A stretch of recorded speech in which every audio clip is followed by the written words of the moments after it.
It's Adam Byatt. Welcome back, Adam. So Thanks, on the menu, James. something, well, seasonal, but it's just run out of season. Yeah, the season finished last weekend, so it's, this is the last shoot, and these So are you got these pheasants. pheasants? We're going to do a Pheasant Kiev, so great way to keep the pheasant moist because they're quite dry. Yeah. Great thing, people have excess of pheasants now in the freezer and stuff, so a great way to use it up. Fill it with some lovely butter, keep it moist. Because you're going to use the whole lot as well for this Kiev. Normally you would just use the breast, but anyway, you're going to prepare that. I'll show you a clever little bit of butchery. It's quite nice and interesting. I think it's always good. If you make me some garlic butter with hazelnuts, which I think just lifts the whole thing up a bit. Okay. And then just dice me some swede. I can do that as well. Swede's a strange thing. I actually love swede like this, but I don't like it any other way. So, but I found a way to like it. This really works for me. I'll take the skin off of this, and if you didn't want to pluck the pheasants, just you can just literally take the skin off of the pheasants, and then take the breast off, as you would normally. Is that a knuckle? Straight through my knuckle, that was. Pineapple. Right, so you've just got the garlic. Now, traditionally, it would just be garlic, butter, and a little bit of parsley. Yeah, I just wanted to lift it up a bit, give it a bit. And then just make a little cavity for that butter, and use the fillet to fill it back up, to cover it over. And then the drums on a pheasant, really tons of sinew, which you just can't eat. So I'm not a big fan of the drums, so we just cut all the way around, scrape the meat down, like so. Just keep turning it round, scrape that off, and then just hit the knuckle. It's the tendons in there that you can never seem to get. Yeah, those sinews, you can't eat them. Not nice. Yeah. And then just take the bone out, the thigh bone out, like so. You were saying something about a swede before. You can also roast, or you can roast it. Yeah, it's not really. It's not my favourite veg, but I love it. Absolutely love it, like this with. Not an Italian vegetable, no, but it's certainly not. I like it salt baked. Yeah, really? Is that inspired from my salt baked Solera, James? That was very good, eh? Remember that? Don't they feed it to the pigs in France? They I don't know have about that. swede. No. I would never say that in front. They do. They do. Goes to the pigs, right? Take some of that fat off of there, and then where's that butter? And that lovely cabbage there, yeah. There we go. Right, so this is very British for you. I know your restaurants are British anyway, but very rustic. Is this because as well as Francesco's got a new restaurant, you've got something? Yes, that's right. Little venture going on, which is open next week. Yeah, that's right. On next Friday we open my new restaurant, which is called Bistro Union. Right. And it opens on Abbeyville Road in Clapham, so not far from the other restaurant. Right. It's it's a British all-day simple food, really kind of homely British fare. And the bistro side of it was to sort of identify. You're going to walk between the two, yeah? You're going to walk between the two now? Well, yeah, I can, actually. Exactly. Which I'm not sure is very nice if you're my staff. But Right, I've got the fat from the bacon here, which is the fat and the rind, in there with some stock, in with the that's it, and a bit of butter in there, James, as well. That'd be great. That's why I like his cooking, you see. Butter, yeah. Oh, sorry, mate, sorry. Right, that goes in there. I'm going to coat this, any Kiev, I've got to coat it in what we call a pane, but it's... so we've just to check back on that, James, we've just put the leg the other way round with the bone out, so it evens out the thickness of the meat, so it cooks evenly. That's a way to utilise the legs as well, isn't it? Yeah, and I think, there's a lot of flavour in the leg. So the Kiev on a pheasant's going to be much smaller than it is on a chicken, but this would make it a little bit bigger as well. Makes a nice portion, yeah. Right, I've got the swede there, we've just got with the bacon and the stock. Just brought to the boil, and you want this crushing, don't you? Just like a little bit.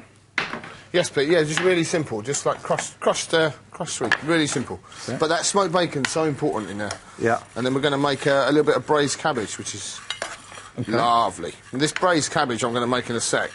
Now, you're going to cook this through the oven, but if you were doing the old chicken Kievs from, well, you get 70s... Get it in fryer. You'd get it in the fryer, wouldn't you, really? But you'd also double coat it. So you'd get to this stage, you would flour egg it. Yeah. Then before you crumbed it, you would actually flour and egg it again, and then bread. We're going to add a little bit of finesse, and we're going to pan fry it gently and love it a little bit, and you'll get a crispier skin that way. Double coating it is just basically to stop the butter from leaking out. That's all it is. That's it. So when it's in the fryer, it doesn't sort of, leak out. I like your faith in my butter not leaking out. That's what it is. Always presentation side down in the pan, nice gentle pan so it doesn't burn, clean the bone.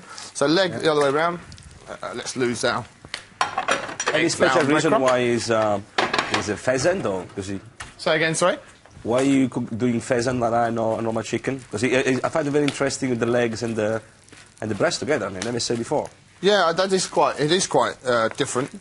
And the reason I'm doing that pheasants right now is just because they're in season, and I think pheasant it needs moisture, you know, because it's quite a dry animal, and just a nice way to add a bit of moisture to it. You needed to come to this country in the 1970s, you see. Chicken Kiev.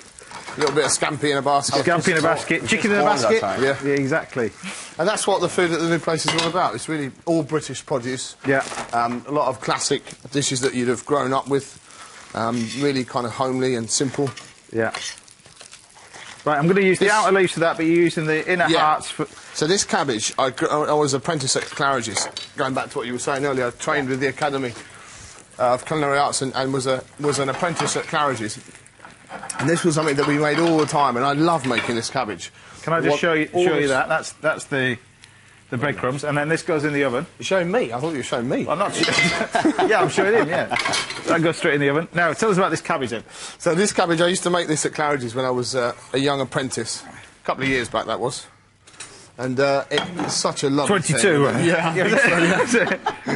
And Mr. Williams there, very big stickler about this cabbage being exactly right. And I've always made it ever since. I love it. Just quarter the cabbage, the outside leaves on the bottom, quarter the cabbage, put it in, and then we put some lovely Toulouse sausage, so really lovely garlicky sausage in there. Yeah. So this is pancetta. You could use ventrèche, which is another smoked belly pork. Oh, pancetta is better. That's it. Put a head of garlic in there. Streaky bacon's better. You prefer ventrèche? Pancetta, of course. Pancetta, OK, all right. Streaky bacon. Garlic. Put some fresh thyme in there, which is really lovely with cabbage. Some butter in there. Season it. I've already seasoned that. That's it. And then put the outer leaves on the top, so we keep it in a sort of a lovely package. Yeah. Would you mind grabbing the cabbage out of the oven, the one I can cooked? do that, yeah. Yeah. This is cooked for about 45 minutes with some lovely white chicken stock on top. There you go. Like that. Lid on, 45 minutes, and let it rest afterwards. It's such a delightful thing to serve in the middle of the table. Like that. And I'll show you how we finish those. We've got our new pots, which weigh a ton, but they are fantastic. Yeah, right, in the oven, how long? 45 minutes? Yeah, 45 minutes, about 180, James, that one. Right, OK. That's it. And then we're going to assemble a nice piece of cabbage. So it just cooks like that. You take the outer leaves off and discard those. They've coloured up and gone horrible. You want to get rid of those. So then you take out a nice quarter of the cabbage, like so. Take out some of your lovely pancetta, or ventrèche. Yep. Take out your garlic sausage. And we just make a few slices in here of the lovely sausage. Yes. A little slice of the bacon. You can smell from here. Yeah, you can smell the garlic and the cabbage. Even though you're using that Toulouse sausage and everything else, but it's still... It's very British, this cabbage and... Well, boiled cabbage, yeah. And then so make a little parcel in the centre. It's proper comfort food, you know. That's perfect for today. Put that in the centre like that. Put the lovely smoked sausage on there, cover it up. And I love cabbage like this. It's so hearty and warm. Just pop that on the plate. Needs nothing else. Move that across there. We've got our lovely swede.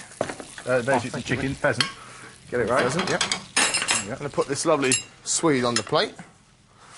What a nice thing to eat, eh? Well, while you play, don't forget that all today's pseudo recipes, including this one from Adam, are on our website. Go to bbc.co.uk/Saturday Kitchen. Dishes from our previous shows at bbc.co.uk/recipes. Right. And that Kiev, I'll just slice it so you can see the inside of it. Slice it through. Should be nice and moist in the centre, like so. And you can put the other half on there if you wanted. Probably wouldn't. A little bit of juice of the cabbage, yeah, lovely. A little bit of that on there, which is just delicious. Nice. On the top, and that's my pheasant Kiev with smoked bacon swede and braised cabbage. It looks absolutely delicious. Lovely.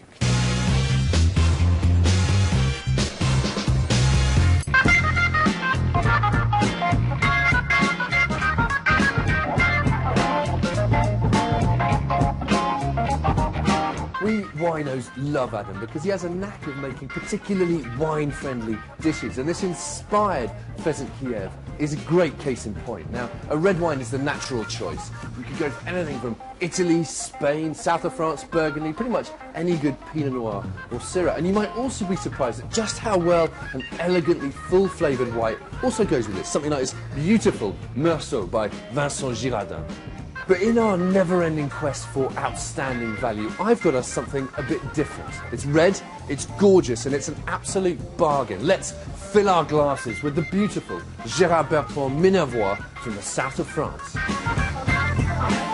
Gérard Bertrand used to play rugby for France, but as the Six Nations kicks off, we won't hold it against him because it's such a delightful wine. It's everything a southern French red should be. It's perfumed and succulent, but not at all sweet, and has these lovely scents of flowers and black pepper and herbs, which will work really well with the bacon and the pheasant. And it has this lovely creamy texture to work with the hazelnut butter. Tons of dark fruit for the pheasant and meat. And also, on the finish, it's just gently bittersweet and really concentrated. We need that for all that savoury, garlicky richness in the dish. So, Adam, we wine lovers salute you and your sensational pheasant with a glass of very fine red. Cheers.